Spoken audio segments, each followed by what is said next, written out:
one secret that helps people get the US visa. This has been through my observation, and after talking to so many people, I've come to this conclusion. Honestly, you need one person in the family to get that visa. It just happens like when one person gets a visa in the family, it becomes very easy, not very easy, but much easier for the rest of the family to get a US visas. And the opposite of that is true. If one person spoils the visa, they spoil for everyone else. I can give you an example. Let me just tell you the truth, the people that will get the visa, first of all. If you have any previous travel, especially to European countries, your chances are high, especially if you went to Europe and went back home, if you went to Canada and went back home, if you went to Australia and went back, and so on and so forth. Your chances of getting a US visa, very high. If you've worked on a ship or you've gotten a transit visa, even people that work in the airlines and they transit from one country to another and they've come to the US and back, they've transited and gone to the ship and gone back home and come back and do a contract and go back home.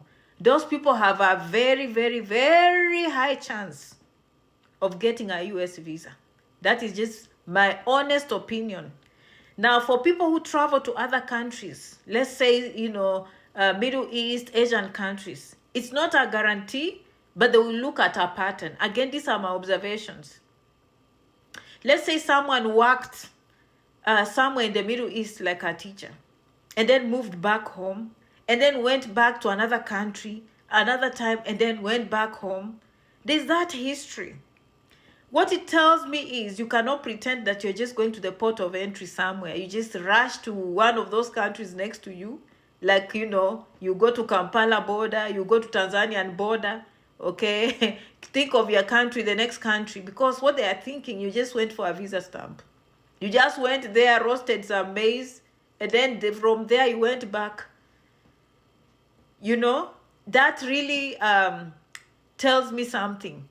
And actually, there was one client who told me, Janet, they asked me if I went by flight or if I went by road. And I was thinking, okay, maybe they asked the flight so that they know people who have money, obviously, probably they can afford the flight. But that's not it. Later on, I came to think, maybe if you went by flight, you are not going to fabricate that story of the visa. But if you went by road, you can just go there, stamp, and go back. So they know people play these tricks. So if you've been into some of those countries and you've demonstrated genuine travel history, and they can see a pattern, not just one day and you're back. They can see you went somewhere for 3 good weeks, you went back, then maybe you stayed somewhere for 3 months. Are you seeing things adding up now? Are you seeing things adding up? So that is the travel history. Think of it that way. Some serious travel history. You cannot make up these things. You run here for 3 weeks, then you run here for 3 weeks, and then you run here for 3 weeks. Sometimes it doesn't make sense. But if you go work on a ship for 3 months, finish the contract for 3 to 6 months, go home and come, your chances are very high. Because what? They know you could have stopped on the way and never left. I'm spending time to just give you some of the tips of some of these people that I know get those visas. But let's say one of your family members, bright student, did very well, went to the interview, answered the question superb, maybe got a scholarship, and then got to America. Normally, if that student stays in school and their service is active 2-3 years down the road, if a family member goes there, they are more likely to trust them. They are more likely to trust them. Another thing I've seen, there was a family that came here, not family, but a mother who came here.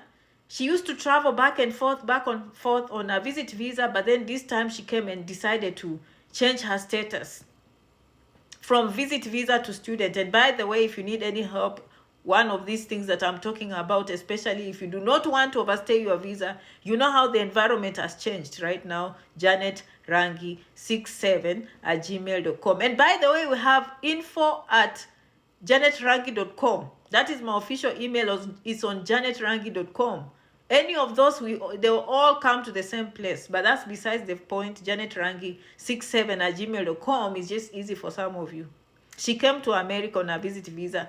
After she's been going back and forth, back and forth, back and forth, eventually she decided to stay and change her visa to student. Her daughter went to ask for a student visa, she got. The husband went to ask for a visit visa, he got. The younger daughter asked for a visit visa, she got.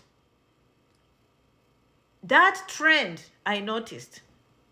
Now let me tell you the people that get denied. The family has been trusted.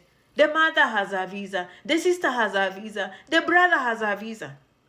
One of them eventually comes to America and files for asylum. From there, they deny everyone going there. They deny. It's like now you've closed out all your family. I'm just telling you, by all means, this is not a legal advice, but I'm just telling you from my experience, what I've seen, the stories I've shared, people that come to my inbox, people that write me emails. I hear these stories a lot and I come to conclusions. Okay? So what am I saying? Try and have credible traveling history. If not, if one of your family members makes it through that embassy, we do not talk about this enough. Be accountable for your family. I want you, if you've not come to America and one day you want to come, when your friends and not friends, family, when they take that plane, discuss with them their future in America. Because if your sister is coming, discuss with them what are your plans. Because what happens when they reach here, I don't blame anyone. Of course, we are like, okay, you know what? I'm struggling. Why am I thinking too much? You know, when I can get a work permit, I can get all these things through asylum. What you are not thinking is now your sister that you left behind can never get that visa. I'm just telling you the truth. That's what I've seen. Your mother goes, denied. Your brother goes, denied. Your cousin goes, well, cousin, I don't know. But generally, they just deny the whole family. And all these things, you just need to sacrifice and do the right things. You are better off changing status to a legal avenue. Not that asylum is not, but they know something called country conditions. The embassy in your country knows what is going on. So if they see someone put in a story and they're on the ground and they don't see that, they can just see that you misuse the system and they just lock out your family. They can never make it through that embassy. I hope I'm making sense. The best thing, try, of course, if you come the first 3 months, the best will be come, go, at least demonstrate some trust. That's what I see. But if you can't, you're better off doing the right thing, which is changing to another nice visa. I believe in student visas. They just give you more time to think. They help you improve your career.